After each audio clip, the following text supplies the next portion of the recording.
Bien, tal y como les habíamos prometido, está con nosotros Homero Figueroa, quien es el director estratégico y de comunicación y vocero de la presidencia, con quien vamos a hablar sobre temas interesantísimos, pero antes saludarle, ¿cómo estás? Muy bien, se te quedó una de las características fundamentales, que soy tu amigo. Sí, claro. Mira, hermano, antes de comenzar, en contexto, tú sabes que mucha gente no conoce quién es Homero. Me gustaría que tú le expliques al país en términos de cualificaciones quién es Homero. Es Algunos importante, piensan que es como que te sacaron del sombrero de un mago y te pusieron ahí. Y no aunque es así. sería sorprendente porque con una carrera de más de 2 décadas de participación mediática en televisión, en radio, en prensa escrita, uno creería que el gran número o la mayoría... Eso aquí en la capital. El que de Pedernales, Homero. Exactamente, es Homero. así, ¿no? Y aquí mismo en la capital, porque las audiencias son segmentadas. Y hay personas, por ejemplo, que no le dan seguimiento a los temas que tú o yo tratamos en los medios de comunicación. Bueno, Homero es un profesional de la comunicación, o sea, lo que hago profesionalmente antes de estar aquí, en televisión, en radio, en prensa escrita, especializado en análisis político, económico y social. Y es lo que he hecho durante los últimos 20 años, los principales medios de comunicación del país. Y no salí de una chistera, definitivamente.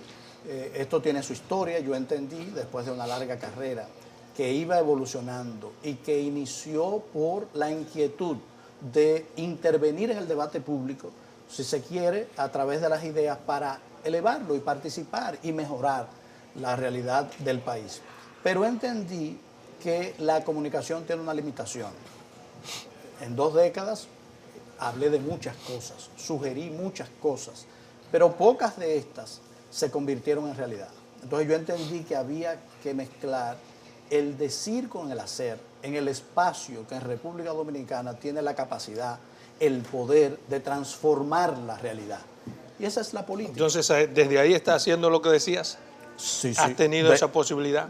Totalmente. ¿Qué transformaciones has hecho en términos comunicacional, digamos, para que sea Bueno, en términos efectivo? comunicacionales la más fácil. Cuando yo me refería era en términos amplios con respecto a los grandes problemas nacionales, que uno participa en el debate, sugiere ideas e influye en las políticas públicas que se comunican luego al país. Pero en términos comunicacionales, yo quiero...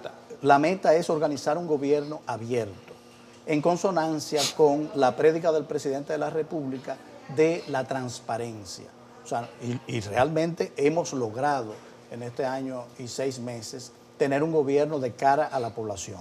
No creo, y creo que todo el mundo estará de acuerdo conmigo con esta afirmación, que haya existido en el pasado un gobierno más conectado con los ciudadanos que este, dispuesto a hablar continuamente, a rendir cuentas, a dar explicaciones, pero sobre todo en un hecho fundamental de la democracia, a escuchar.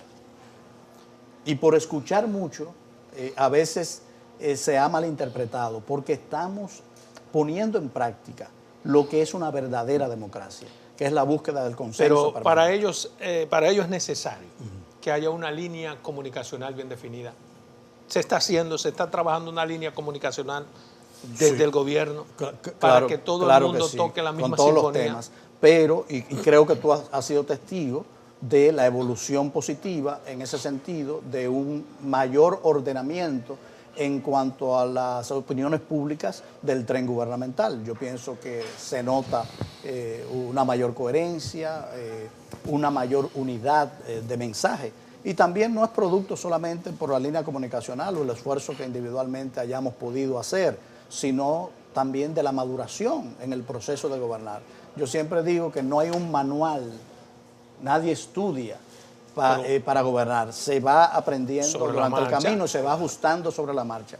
Pero hay que decir que para un gobierno como este, que es un gobierno nuevo, las realizaciones y los resultados y el buen hacer de gobierno sacan notas sobre eso. Cuando yo te hablo de una línea comunicacional es porque a veces da la impresión, por ejemplo, desde el gobierno se ve, con tu llegada sobre todo, una línea de comunicación efectiva. Pero esa es la del presidente. Yo hablo de una línea que siempre ha comunicacional. sido muy efectiva la del presidente. La del presidente, pero yo quiero saber si hay una línea comunicacional del gobierno. La Da la existe, impresión que sí. no, funcionario hablando por un lado, el otro habla por No, otro. hay que decir, por eso te digo que ha evolucionado y ha mejorado, pero nada es perfecto, todo es perfectible. Y tienes que entender que un gobierno es una estructura, un órgano inmenso de miles de personas. Entonces, aspirar... Por eso es que insisto, perdóname hermano, en una línea Correcto, comunicacional pero en la que se toca una misma sintonía. a la uniformidad No, absoluta imposible. no es posible. Porque además los temas Entonces, no son uniformes. eso es lo que estamos viendo. Lo que estamos viendo es el ejercicio humano normal de que hay cierto orden, pero no es perfecto. Lo digo sobre todo por el tema que nos ocupa en los últimos días, que es el tema del fideicomiso. Un tema que es, a mi modo de ver... Bueno, en ese tema ha habido una coherencia total y ha habido voceros. Yo tengo una opinión diferente. Yo creo que y te la respeto. Exacto. Y es bueno eso. Yo creo que se permitió que se satanice un tema tan importante, precisamente porque no hubo en su momento... No, espérate, no podemos decir, Salomón, que permitimos, porque era un debate público. Y en una democracia no tenemos control de lo que pueda pensar o decir la gente. Nuestra misión, no, porque te tengo que corregir esa palabra de que permitimos satanizar. No, pero lo que yo pienso, y oye, ¿por qué? Sí, pero no está correcto. Primero, porque yo entiendo que en su momento, no después, los funcionarios de las áreas competentes debieron salir a defender a Fideicomiso Punta Catalina. Y salieron. Que es algo, no, salieron después que la oposición le dio en la madre. Bueno, fue tanto espérate, que pero esa oposición tenía 5 meses, tenía 5 meses en el Congreso y fue aprobado por toda la oposición, ese fideicomiso. Lo que pasó fue que luego instrumentalizaron políticamente ese tema, un tema que hay que decir que en todos los niveles sociales y económicos de la República Dominicana hay un gran desconocimiento. No mucha gente sabe lo que es un fideicomiso público, para qué sirve, cuáles son sus límites, sus bondades. Entonces, ante un tema en el que la mayoría salimos a explicarlo. Ante un tema en el que la mayoría de la población tiene un gran desconocimiento, como usted dice. Y es verdad, tú lo sabes, pero es un tema técnico. ¿Por qué no muy conocido? ¿Por qué no se debatió primero antes de tomar las decisiones que den como resultado tener que volver atrás? Es una experiencia a tomar en cuenta. Ahí te doy la razón, una experiencia a tomar en cuenta. ¿Y qué se va a hacer ahora? ¿En qué sentido? En el sentido de que, bueno, Fideicomiso Punta Catalina es una de las mejores cosas que puedan pasar del país. Ya el presidente, pero hay que el presidente trazó la hoja de ruta. Mandarla al Consejo Económico y Social. Correcto. ¿Por qué? ¿Usted cree que ha sido la mejor decisión? La mejor decisión, y es una demostración de un proceso democrático maduro. Lo que te decía, este gobierno, como ningún otro, está dispuesto a escuchar, está dispuesto a buscar consenso, escucha a la población, está dispuesto a invertir el tiempo que sea necesario para educar a los ciudadanos en cuanto a la mejor línea de conducta. En este caso está escuchando después, no antes. No, siempre. No, el presidente siempre ha escuchado. Siempre ha escuchado. Ahora, nadie podía predecir que esto iba a escalar de esta manera, porque pasó perfectamente en el Congreso. ¿A qué se puede atribuir entonces? Y es increíble que diputados de la oposición admitieran públicamente no haber leído el contrato. Eso nada más pasa en este país. ¿Y eso es responsabilidad nuestra? No es responsabilidad. Pero yo lo que quiero saber, ¿a qué ustedes pueden atribuir a que luego de que los diputados, incluso los de la oposición, no hayan aprobado, ahora lo satanicen? No, razones políticas. Razones políticas. La idea es que piensan que eso le hace daño a la actual administración. Saben que la visión moderna de la administración pública que tiene el presidente Luis Abinader está descansando en estos instrumentos que son de uso común en América Latina. Yo te puedo citar. ¿Tú crees que son razones eminentemente políticas? Totalmente. No hay un temor a que realmente bueno, ese obviamente, tema pueda pero ser eso está dentro. No, eso saben que eso es una estupidez. ¿Por qué? Equiparar un proceso de privatización con un fideicomiso público no tiene sentido. Y el presidente en su discurso lo dijo muy bien. Una sola razón lo derrumba.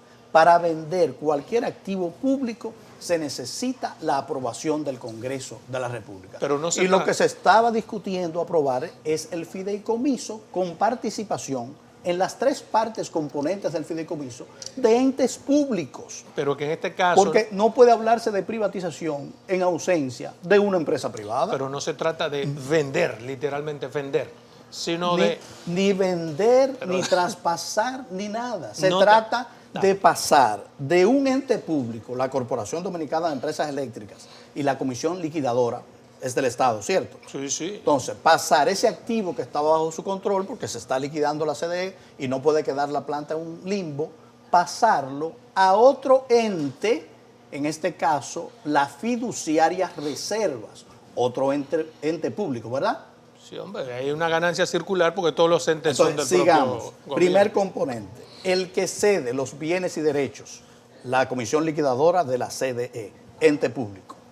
El que recibe los bienes y derechos cedidos por el gobierno, otro ente público, fiduciaria Banreservas.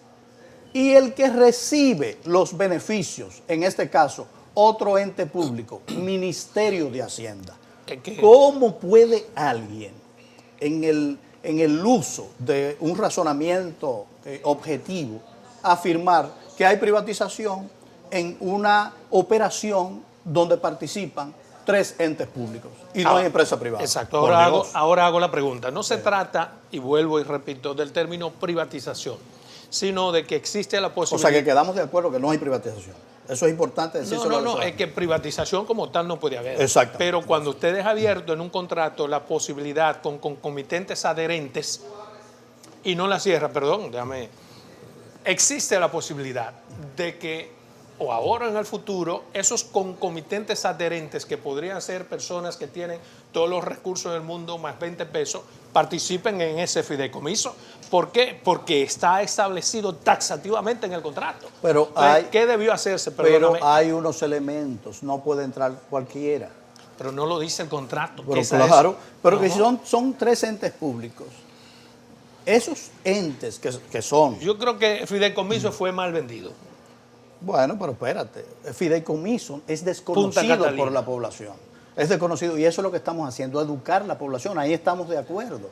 Pero yo me refiero, perdóname. Para no dar vuelta el círculo y quedarnos ahí. Es tan simple como, por ejemplo, que en ese fideicomiso se hubiera establecido que no habrá nuevos fideicomitentes. Que la ley lo permite. Eso, ya el presidente ha trazado la hoja de ruta. Eso es materia de discusión del CES. No es una respuesta que te puedo dar. Bien, tendremos que ir... La socialización en el CES con todos los actores determinará cuáles elementos necesitamos incorporar para que la gente entienda que es el mejor instrumento y estamos en plena disposición. Tenemos que ir a una primera pausa comercial, pero te dejo la pregunta en el aire. ¿Por qué mandar este tema al CES y no discutirlo donde corresponde, que es el Congreso? Perfecto. Y segundo, ¿por qué no se retiró? Porque lo que corresponde es que el presidente retire y lo mande entonces al CES, porque luego habrá que hacer discusión. Me dan respuesta en 2 minutos. Continuamos con esta interesante entrevista con Homero Figueroa, quien es el vocero del gobierno. Antes de irnos a una pausa, preguntaba por qué el presidente no retiró del Congreso el proyecto y lo sometió al escrutinio del Consejo Económico y Social, sino que pidió una suspensión, que no está estipulado en los protocolos legislativos. Perfectamente, el presidente puede hacer esa solicitud.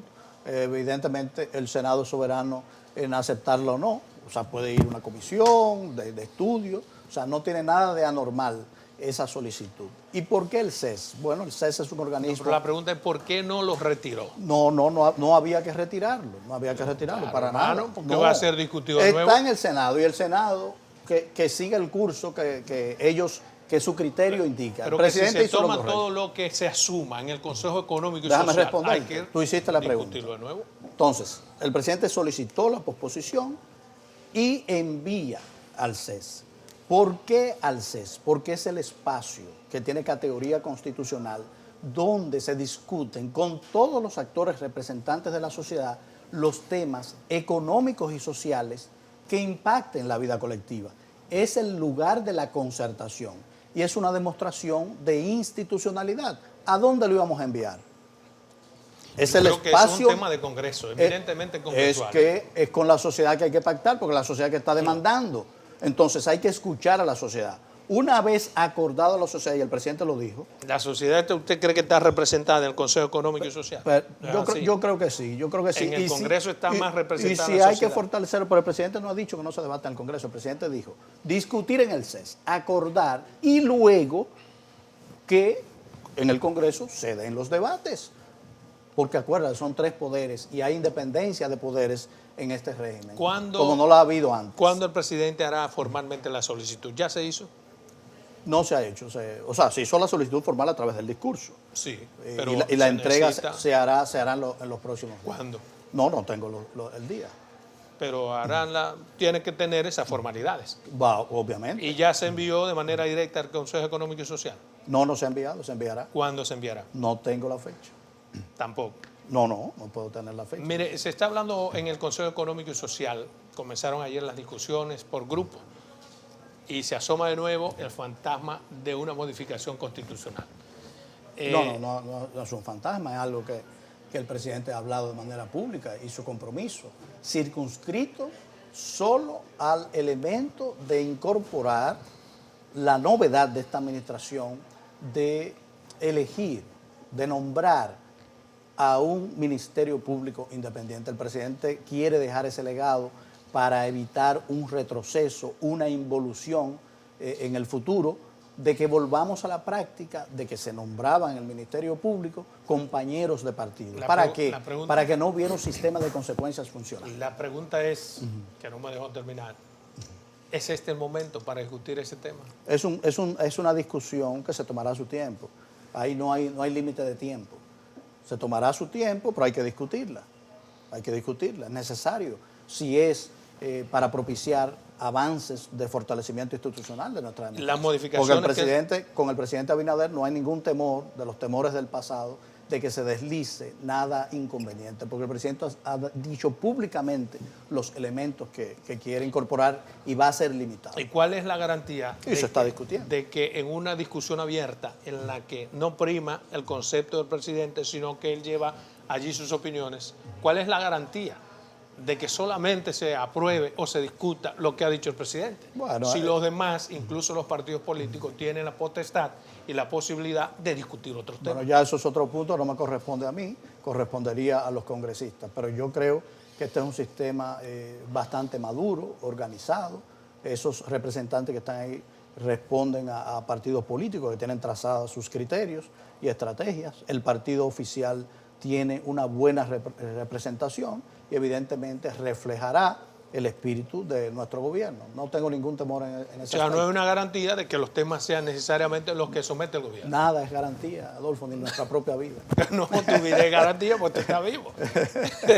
Mire, el tema del fideicomiso Punta Catalina, que a mi manera de ver fue mal vendido y fue satanizado.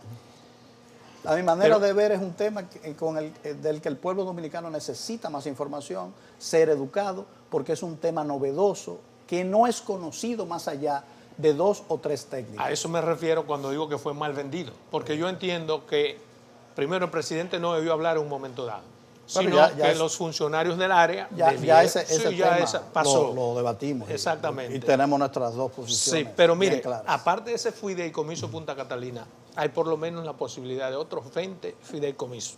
¿Qué se va a hacer? ¿Se van a someter también al Consejo Económico y Social? Hasta el fideicomiso público de Punta Catalina nadie se había quejado. Por ejemplo, ¿usted tiene alguna queja del fideicomiso de Red Vial que funciona desde el 2011? Yo tenía mi queja, pero no era...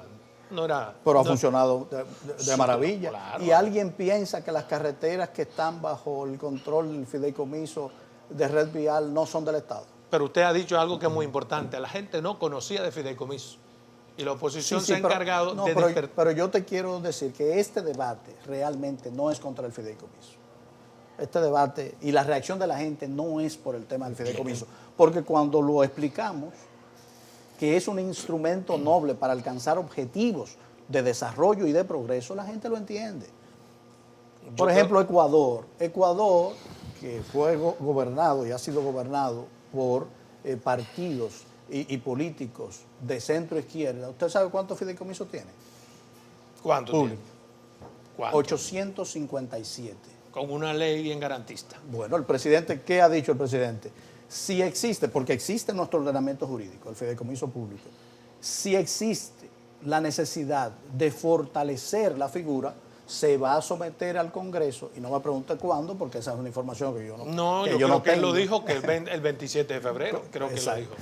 Entonces, se va a someter al Congreso una ley para regular y fortalecer los fideicomisos públicos. ¿Qué más transparencia y más Mire, se necesita de ahí? ya no quisiera pasarme la entrevista Claro, con porque- fideicomiso, pero yo insisto en que para mí la clave estaba en establecer de manera taxativa que esas cosas que la opinión pública hoy está criticando no iban a ocurrir. Por ejemplo, el artículo 15 establece que se puede establecer de manera taxativa. El 23, cuando se refiere al 0,5% de ganancia que iban a tener lo que iban a dirigir, salvo, dice la ley, que se establezca cuál es el salario. Bueno, Pudo establecerse. se tendrá la oportunidad, por eso lo bueno de un gobierno que escucha y está dispuesto Exacto. al diálogo. Exacto. En el CES se establecerán Pero la pregunta es, esos parámetros aceptables para la sociedad. exactamente, la pregunta es si los otros fideicomisos serán llevados al Consejo Económico y No, Social. no hay o razón. No hay razón porque no están en discusión. Los que existen están No está. funcionando muy bien. No, eso, ¿Entiendes? usted lo que existe, sí- hay otros 20 que se van a hacer. Lo que sí, no, y se hará en el futuro más. Lo que sí vamos a hacer es educar a la población sobre las bondades de este nuevo mecanismo, que permite al gobierno resolver muchísimos problemas con eficiencia, eficacia y rapidez. Mira, el presidente prometió también en ese discurso, para despejar dudas sobre el fideicomiso, que iba a dar a conocer al país una auditoría técnica sobre Punta Catalina. Así Pero es. resulta que ya algunos medios ha salido sobre esa auditoría técnica. ¿Qué pasó ahí? Bueno, No, el gobierno no, filtró, no le ¿o tengo, no le tengo respuesta, pero usted sabe que con los mecanismos modernos ya cualquier información circula y uno no sabe, no puede dar explicación. Lo que sí Pero es... ¿cómo es posible que den a circular algo que el presidente ha anunciado que dará a su No, país? no le tengo respuesta. Es un elemento que ha salido. Estamos hablando de un documento bien amplio, del cual se ha recibido solamente una parte preliminar. Esa respuesta no se la puedo dar. Usted vive en el mundo moderno igual que yo. ¿Cuántas filtraciones en el mundo no se ha hablado? Existe hasta un sitio especializado en eso. En filtración. Exactamente. Hay que evitar esas filtraciones. Bueno, Sobre pero todo, sí, imagínese usted. Bueno, Sí. mira, hermano, ¿cuándo se conocerá la segunda auditoría? ¿El presidente va a dar a conocer esa auditoría? ¿Cuándo la va a dar a conocer? El presidente anunció que había recibido el informe preliminar, la primera parte de la auditoría técnica, y que instruía la realización de una auditoría financiera. Es un prerequisito para la auditoría financiera, la auditoría técnica. Tengo entendido, de acuerdo a mis conversaciones con el ministro de Energía y Minas, que este proceso puede durar unos 30 días hasta completar el círculo completo de la auditoría técnica, iniciar la financiera. El presidente dijo también adicionalmente que iba a solicitar a la Cámara de Cuentas otra auditoría financiera para tener el contraste. Entonces, vamos a esperar esa solicitud que se haga efectiva. ¿Cuál cree usted que sería la ganancia de causa o el motivo de que los partidos de oposición satanicen algo tan importante? Hay una realidad, hay un Sí. gran temor en la oposición con respecto a que se conozca tanto la verdad técnica del proyecto Punta Catalina como la verdad financiera. Pero esta administración ha hecho un compromiso con la ciudadanía de brindar esas informaciones. Es fundamental. Perdóneme, ambas. cuando usted dice hay un gran temor, significa como que hay algo que si se destapa... Bueno, ¿y qué hizo caminar y vestirse de verde a la población? Entonces, ¿usted se acuerda? Usted caminó y yo caminé, ¿verdad? Punta Catalina. Entonces, pero ahora Punta temor, Catalina se supone que ese ya temor está existe. endiosada, ya no es Satán. Nunca ha sido Satán, nunca ha sido Satán. No me gusta ese término. Los procesos que dieron lugar a que su existencia no fueron los más adecuados. ¿Y cuál sería el y temor? son públicos. ¿Cuál sería el temor? El temor a que la población conozca todo lo que se hizo y deshizo en ese proyecto, en términos técnicos y financieros. Pero hay algo Y malo eso usted ahí. lo sabe. Cuando como usted dice el comunicador. temor es porque se hace... Bueno, vamos a esperar el resultado de la auditoría. Yo no puedo saberlo. No soy parte del equipo de auditores y no he recibido el informe. Ni siquiera estoy en el equipo que analiza el informe. Mire, cayendo en otros temas que tienen que sí, ver más sí. con... me gustaría saber, una de las constantes críticas que se han hecho históricamente desde el Palacio es la gran cantidad de recursos que se utiliza en publicidad. Sí. ¿Cómo opera eso ahora? ¿Cómo se está manejando? Si yo quiero ser coherente, tengo que decirle que yo por muchos años critiqué eso. Y ahora tenemos la oportunidad de actuar en consecuencia y lo hemos hecho. No es casual que te estoy preguntando. Exactamente. En este año y 6 meses yo le puedo decir que nosotros gastamos, y está ahí consta, en el 2021 cerca de 2.000 millones de pesos. Si usted compara el último presupuesto de la administración anterior, o sea, el gasto, vamos a decir, público, que el que está asentado en el presupuesto, usted se va a encontrar con la siguiente cifra, 5.600 millones de pesos. ¿Qué porcentaje de reducción? En el gobierno anterior. Sí, ¿qué porcentaje de reducción representa eso con respecto a lo que nosotros Más gastamos? del 50. Correcto, 65%. Y el añadido de que nosotros no tenemos ningún gasto fuera del presupuesto, que en otras administraciones, usted sabe, no se está manejando de una manera bastante profesional y técnica. Usted sabe que la ley de compras y contrataciones, en materia de contrataciones de publicidad, por ejemplo, permite la colocación directa. O sea, yo tengo la facultad por ley de contratar publicidad en este medio o en cualquiera que yo quiera. Pero por mi visión y por mis opiniones durante 2 décadas con respecto a la necesidad de la profesionalización y la reducción de la discrecionalidad en la inversión publicitaria, yo no he ejercido esa facultad. Entonces yo he preferido... Pero si la ley te lo permite, tampoco tú puedes ser más papista que el Papa. Soy más papista que el Papa. Tengo que serlo. Pero estás dentro de la ley. Sí, pero yo quiero, y el presidente, que sea mucho más robusta, porque yo pienso que es mejor y más profesional. Si dependiese de mi criterio, yo no tengo los elementos para tomar esa decisión. Hay personas expertas en eso. Entonces, ¿qué yo he hecho? ¿Qué yo he hecho? Organizar una licitación, que no tengo la obligación. Organizar una licitación. Una licitación. Quiero que hablemos de eso, pero me están haciendo señas porque tenemos que ir a una pausa comercial. Cuando regresemos me explica ese punto. Bien, continuamos con Homero Figueroa. Antes de ir a una pausa comercial, usted dijo que se hizo un proceso de licitación. Un proceso de licitación transparente. Para asignar a expertos en materia de manejo de medios la decisión de colocar en ¿Cuáles los son medios esos expertos? Las centrales de medios que compran. En el sector privado se maneja a través de centrales de medios las compras. Las compañías no lo hacen de manera directa. Compañías grandes, no voy a mencionar aquí nombres para no dar una publicidad gratuita en su programa, porque me lo podría usted facturar. Encargan sus presupuestos, que son voluminosos, a estas centrales que compran tiempo de una manera mucho más efectiva del que lo puedo comprar yo, mucho más barato.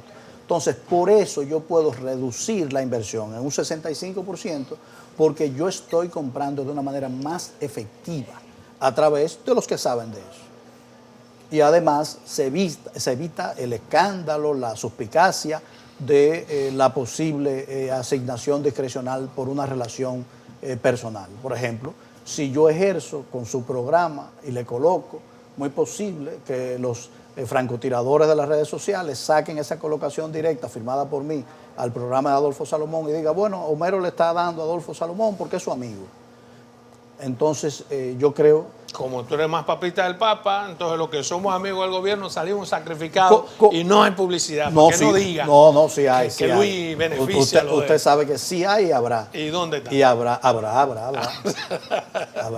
Mira, volviendo al Consejo Económico y Social, ¿cómo se hará esas propuestas que el presidente Luis Abinader quiere llevar en la modificación constitucional respecto al Ministerio Público? Bueno, usted sabe que se acordó en largas discusiones, porque este es un proceso sin prisa, una metodología de mesas específicas para manejar. No me refiero a la mesa. Por ejemplo, el presidente propone, entre las cosas que propone, delimitar las funciones del Ministerio Público.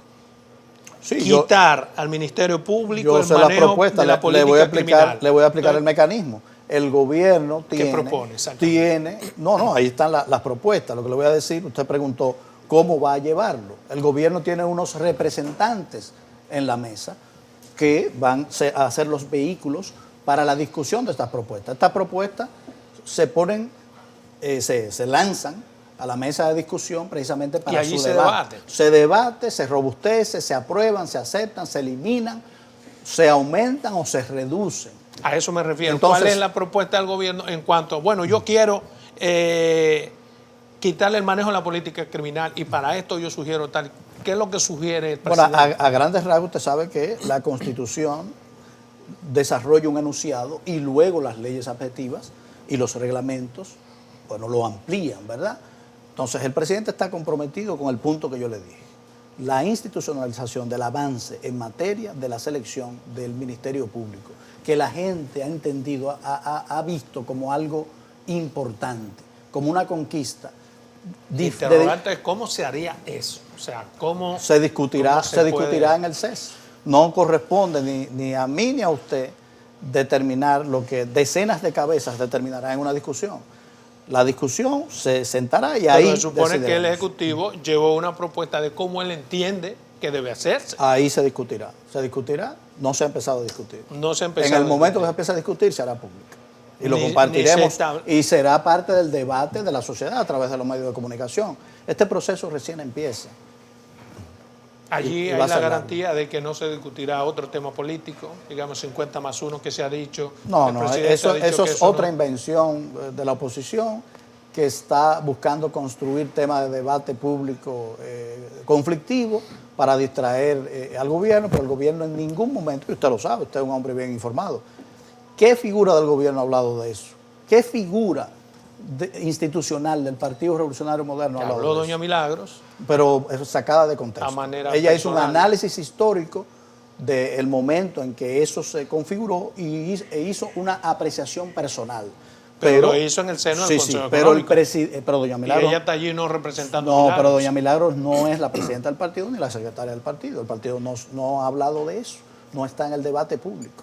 Entonces no hay ningún temor en un tema que ninguno de los componentes que están en la discusión han puesto en el legajo de reformas propuestas. Mire, hay la posibilidad de que haya existe en el gobierno un equipo, una instancia comunicacional para prever conflictos que le creen ruidos al gobierno. Existe. Por ejemplo, caso de Inaví, es demasiado ruido y no pasa nada.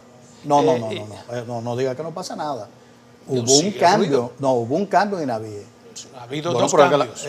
exactamente. Pero sigue ruido. Entonces sí pasó. Yo estoy hablando Bueno, en pero términos espérate. comunicacionales, hermano. No, pero espérate, el ruido viene de la sociedad que está discutiendo un tema, pero sí nosotros estamos actuando en consecuencia. La nueva administración en Inaví está haciendo los levantamientos, está tomando las decisiones para que las cosas funcionen bien. Este es un gobierno que hay consecuencias. Ha habido consecuencias. Ahora nosotros no podemos evitar, y es sano que se hablen de las cosas, no hay ningún problema. Porque es que cuando se habla de comunicación se aspira a un estado de especie de nirvana comunicacional donde no haya ninguna contradicción. No, la democracia es disenso y consenso y es sano que hayan discusiones. Es sano que hayan pensamientos divergentes, Por ejemplo, como la que tenemos usted y yo aquí. Exactamente. Por ejemplo, en ese Consejo Económico y Social que se va a discutir, la propuesta del presidente es con relación a la Contraloría, que para ser Contralor se tenga que tener por lo menos 5 años fuera de los partidos políticos. Eso no. Eso a mí me parece bien. ¿Le parece bien? Sí, porque ¿No le parece hay que eso instancias. penaliza? Hay instancias. No. Perdón, ¿no le parece que eso penaliza a todos los contadores públicos que tiene el propio PRM, que tienen derecho legítimo a aspirar a Contralores? Bueno, si yo fuera, entonces yo saldría de la militancia. Saldría. Sí. Pero es 5 años antes, porque tiene que salir de tu partido. Es como si ser político es una satanización. No es una satanización, pero hay límites. Hay límites. En los órganos arbitrales y de control es sensato, y el espíritu constitucional lo deja muy claro, que la persona no tenga sesgos ni compromisos políticos, porque ¿cómo usted se va a supervisar y controlar a usted mismo? Eso es un principio de administración básico. Entonces yo pienso que es sano y un avance. Y en la historia tenemos ejemplos de esa contaminación política en organismos arbitrales y de control. No podemos volver a lo mismo. Es un cambio que vinimos a hacer. Y eso es parte del cambio. ¿Hay otras propuestas de cambio que están pendientes?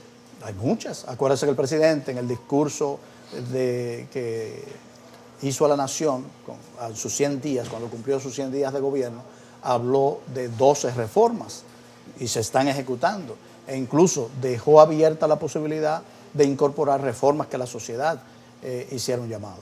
Una de ellas, por ejemplo, la reforma policial.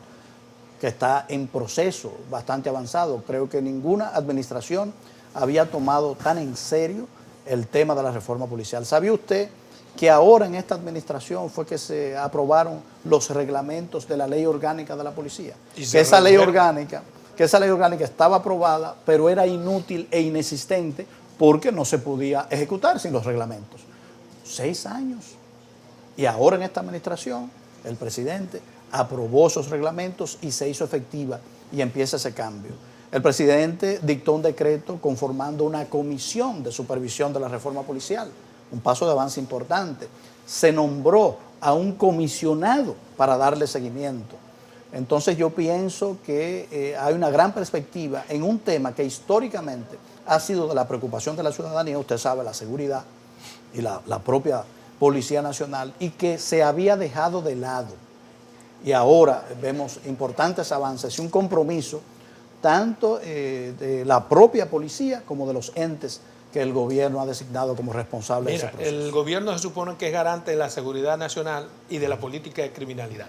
Algo que el gobierno quiere quitar la Procuraduría para dar otro organismo. Perfecto. Pero, ¿qué resulta? Por ejemplo, se hizo un... No estoy de acuerdo. ¿El gobierno quiere darle qué? Quitar a la Procuraduría. No, lo que hay un planteamiento. Y ponerla en otro organismo. Hay planteamientos de crear instancia, por ejemplo, un Ministerio de Justicia podría crearse para deslindar la estrategia criminal del gobierno de la parte punitiva del ministerio, si se hace independiente. Sí, pero usted lo dice de una manera como que se interpreta. No, dicho como yo lo digo, se nota que es un cambio institucional progresivo. No, pero igual lo mismo, quitársela esa responsabilidad, la materia criminalidad, dividir a la Procuraduría. Pero es que dice quitar. Yo quiero utilizar el mismo término que utilizó el presidente.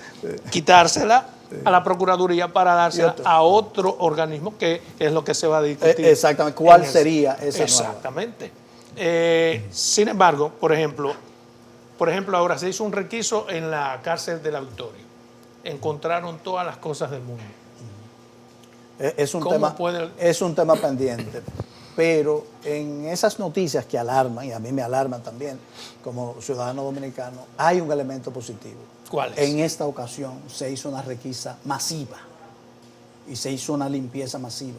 Existían desde ahí. ¿Y usted cree que existían desde agosto del 20? Se hizo a instancia de la Procuraduría. Muy bien. Que es quien lleva a su cargo la política de criminalidad. Muy bien, muy bien. Mi pregunta es qué va a pasar con todos esos funcionarios responsables de que eso no suceda y lo permiten. Bueno, eso vamos a ver en qué arroja la discusión. Vamos a ver qué arroja la discusión. Eso no lo puedo yo saber. Lo que sí le digo es que el hecho que describe es positivo. Y eso que ahora se hace a través de la Procuraduría, bueno, si se decide deslindar las funciones y otorgársela a otro elemento institucional, lo hará también. La oposición comienza a atacar al presidente porque dicen que con esa decisión... Bueno, la verdad es que nosotros sentimos que nos han atacado desde que llegamos. Sí. No hemos tenido tranquilidad, claro que no, siempre no hemos tenido tranquilidad. No ha habido mucha... Yo creo que la oposición está atacando mucha madurez. Bueno, está atacando al nivel de su fuerza. Al nivel de su fuerza. O sea, que es muy poca la fuerza que tiene.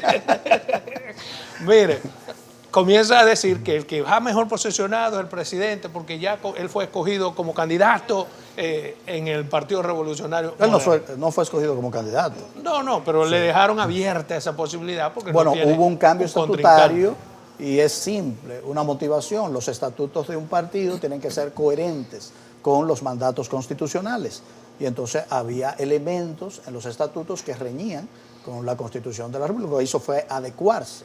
El presidente no está pensando en estos momentos nada más que en gobernar el país, en propiciar los cambios fundamentales que él se comprometió, en hacer avanzar la democracia dominicana, el desarrollo y el progreso de los ciudadanos. Bien, tenemos que irnos a una tercera y última pausa comercial. Antes de irnos, le dejo esta pregunta. Dice Servio Tulio Castaño, quien es un afecto del gobierno, amigo del gobierno. Bueno, Servio Tulio es un colaborador de todos los procesos en el país. Un afecto. Tú me quieres cambiar todos los términos. Un afecto, estamos diciendo lo mismo. No, pero no es un afecto, usted lo coloca como es alguien que colabora con el país. No se puede ser un desafecto y colaborar. Y un afecto es el término, un amigo mío también.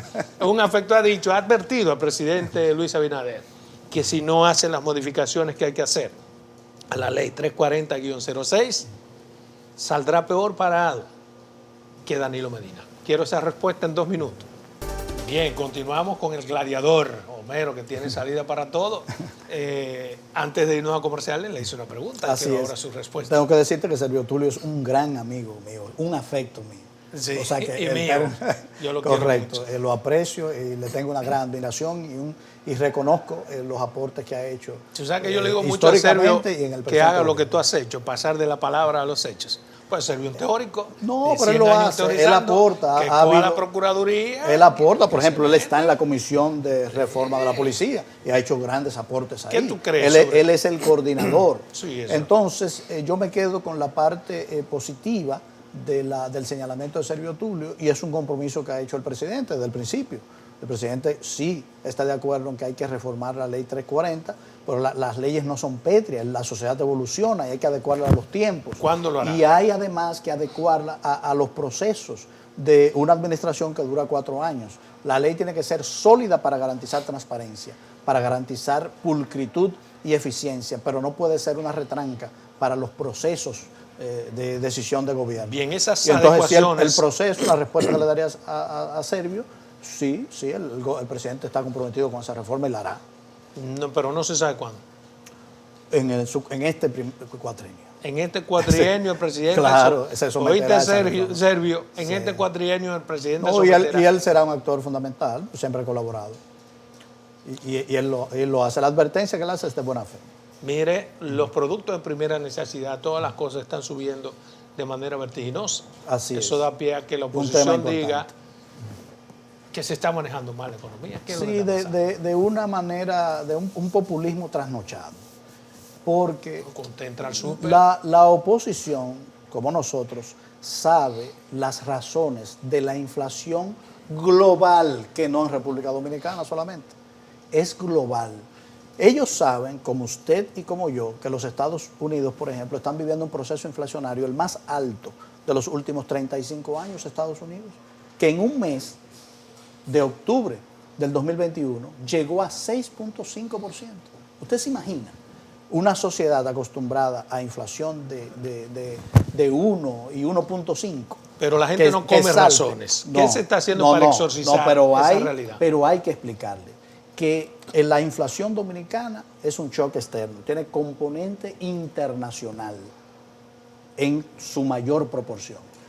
Disrupción logística por la pandemia, que no se ha recuperado el mundo. Usted ve la fotografía de los buques esperando en los puertos para descargar su mercancía porque no hay mano de obra suficiente, porque no se ha recuperado la cadena logística desde la pandemia.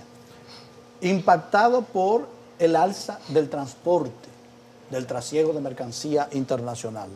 Impactada por el alto precio de los commodities. Para mencionar un ejemplo, la soya, el maíz, cómo impacta la industria avícola nacional. El 70% de un pollo es componente importado, alimento, y se han disparado hasta un 365%. Entonces, pero ¿cómo vamos a hacer para exorcizar? ¿Qué ha hecho? No, ¿qué ha hecho? ¿Qué está haciendo y qué seguirá haciendo? El gobierno ha tenido una política social agresiva.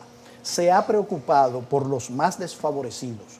Nosotros duplicamos la asignación, que era de 800 y pico de pesos, en la tarjeta que se le otorga a los ciudadanos como apoyo al presupuesto alimentario, y lo hemos duplicado a 1.650. Entonces, nosotros tenemos una política social agresiva, aumentando la base de beneficiarios. Usted sabía que hemos incorporado en este año 500.000 beneficiarios más. Eso es ayuda. O sea, 500.000 personas que no recibían ningún soporte para su presupuesto familiar, ahora se han incorporado.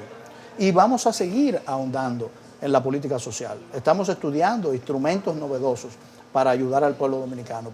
Damos razones, pero también tomamos decisiones y generamos acciones y políticas públicas para resolver los problemas. El Banco Central ha dicho que la inflación del 2021 fue de un 8.5%. Dentro de los parámetros globales, vamos a decir que salimos bien parados. salimos bien parados, porque pudo ser peor, el impacto pudo ser peor. Pero ante esta realidad se contradicen algunas cosas que el gobierno quería implementar, digamos, quitar el subsidio a los combustibles. Dada esta realidad, eso no es posible ahora. ¿O continúa esa perspectiva? Bueno, en materia de los combustibles, el presidente ha prometido una revisión a la ley y como pasa siempre con las promesas del presidente, se realiza. Vamos a esperar que inicie el debate público de esa reforma, que cariz tendrá. ¿Y cuándo se hará esa revisión a la ley? Vamos a esperar. ¿En qué escenario? Vamos a esperar. Porque eso sí debió llevarse al Consejo Económico y Social. No le matemos la Pero ¿por qué no llevaron ese tema, la revisión de la ley de combustible al Consejo Económico y Social? En una próxima entrevista le prometo una respuesta cuando hable con las instancias correspondientes. Ok, mire hermano, su valoración sobre lo que ha pasado con Banca América. Bueno, creo que es un proceso de institucionalidad, un proceso que robustece y muestra qué tan profesional es la supervisión del sistema, de llevar a cabo esta operación de la manera más institucional, sin ruido, de la manera correcta y sobre todo garantizando a todos los ahorrantes de esa institución que no van a perder su dinero. O sea, tenemos un sistema financiero robusto, bien vigilado, que en esta administración realmente funciona para el mejor interés de todos los actores del sector. No quería abandonar el tema económico porque recientemente el gobernador del Banco Central ha compartido con la población dominicana la cifra final de nuestro crecimiento del PIB. El gobernador del Banco Central ha informado oficialmente que el crecimiento fue de 12.3%. Y lo más importante, porque se ha hablado, algunos actores políticos han hablado de rebote estadístico cuando hablan del crecimiento. Yo quiero que tú me expliques lo que ha dicho el expresidente Leonel Fernández. Correcto. El Banco Central, que fue su Banco Central. Él ha hablado de rebote estadístico, pero el gobernador le respondió. Dice, no se trata de un rebote estadístico, se trata de un crecimiento real, porque cuando lo comparamos con el año 2019, tenemos un crecimiento mayor al 4%, 4.7, 4.9%. O sea que la economía dominicana tuvo una recuperación milagrosa. A mí me gusta llamar al año 2021 como el año del milagro, porque fue un año donde se recuperó la economía. Fue un año donde recuperamos el 100% de los empleos perdidos. ¿Y qué haría que un expresidente diga eso? Porque se supone conocedor al dedillo. Bueno, y no le dije ahorita. No le dije ahorita que estamos en una competencia política un poco a destiempo, desaforada. Un argumento político. Correcto, y todo se ve desde la óptica electoral y no desde la óptica nacional. Y se hacen apreciaciones que no son justas y que no son correctas. No solamente en materia económica, porque también el doctor Fernández hizo afirmaciones en el proceso de vacunación que no se hicieron realidad. ¿Usted recuerda cuando advertía que no iban a llegar nunca las vacunas y llegaron apenas? ¿Usted no tiene filiación política? No tengo filiación. No es del PRM. Nunca he militado en un partido. Porque le iba a hacer una pregunta que tiene que ver. No hay ningún problema con la militancia. No, hay una realidad. Claro que no. Yo porque le iba a preguntar, por ejemplo, qué va a pasar con Sadowski Duarte, que ha sido sometido ya de manera formal ante un tribunal, y los nuevos estatutos dicen que cuando pasen casos como ese hay una sanción ipso facto. Bueno, pero no ha pasado con él. Hay que preguntarle a las autoridades del partido. Pero sí le quiero abundar con respecto a mi caso. Yo he hecho una transición consciente desde el mundo de la comunicación al escenario de la política. Ilegítima, a la que aspira cualquier periodista. Precisamente porque estaba convencido de que había llegado el momento de participar de las decisiones. Claro. Entonces, usted sabe que yo trato y he tratado siempre de ser coherente en mi vida. Ya yo no tengo retorno a la actividad. Estoy harto de esta vaina también. A la actividad. Yo pensé que iba a ser otra cosa. Yo no me cansé de eso. De hecho, yo lo disfruto y cuando me invitan aquí puedo recuperar el goce, ¿verdad?, de participar y hablar con la audiencia. Claro, estará ahí. Pero hay una realidad. Ya yo no soy el mismo Homero, el que era verdaderamente, que mantenía una opinión equidistante y una acción equidistante de las fuerzas políticas. Yo conscientemente, en un momento difícil para nuestra democracia, dime, ¿cómo te manejas tú, reflexioné y me dije a mí mismo que era una irresponsabilidad la neutralidad cuando yo veía que la democracia la podíamos perder. Entonces decidí actuar en consecuencia y apoyar el cambio, y aquí estoy. Y ¿Cómo ya no te hay vuelta manejas tú, atrás. Luis? Luis, hasta la 1 de la mañana está llamando a los funcionarios. Es la persona, yo siempre he creído ser un gran trabajador, pero ante la capacidad de trabajo del presidente Abinader, yo me quito el sombrero. Impresionante, incansable. Y sobre todo, no es la larga jornada, sino la calidad de esa jornada. Atento a todos los detalles, siempre consciente, conocedor de todos los temas, y la verdad que es impresionante, y el país, yo pienso, debe sentirse tranquilo y hasta tener orgullo de un presidente que muestra un compromiso tan absoluto con el destino de su país. Finalmente, ¿cuándo el presidente va a dar a conocer la auditoría técnica? Para que no se la mate, porque ya comenzaron a salir cosas. Inmediatamente, como lo dijo en su discurso, inmediatamente ya esté consolidada, porque tenemos el informe preliminar. Cuando sea el informe final, el presidente dijo que se informará al país, como siempre lo ha hecho, con lujo de detalles, con todo, para que el país sepa la realidad de ese activo nacional. ¿Y a la Cámara de Cuentas cuándo le van a solicitar? Debemos, en los próximos, este programa se emite, cuando se emita este programa. Hoy sábado. Exactamente, ya se habrá solicitado. Cuando salgamos de aquí ya se habrá solicitado Sí. a la Cámara de Cuentas la auditoría. Sí. Bueno, para mí ha sido un placer tenerte aquí en Verdades al Aire. Además está decir que el espacio es abierto y está a disposición para que temas como este y otros más podamos discutirlo, podamos que la gente sepa que no hay temor, que hay que hacer las preguntas. El problema no está en la pregunta, es la respuesta. Y espero haberle satisfecho sus preguntas con respuesta más que a mí, adecuada. al país. Así es. Bien. Un placer, muchas gracias. Encantado.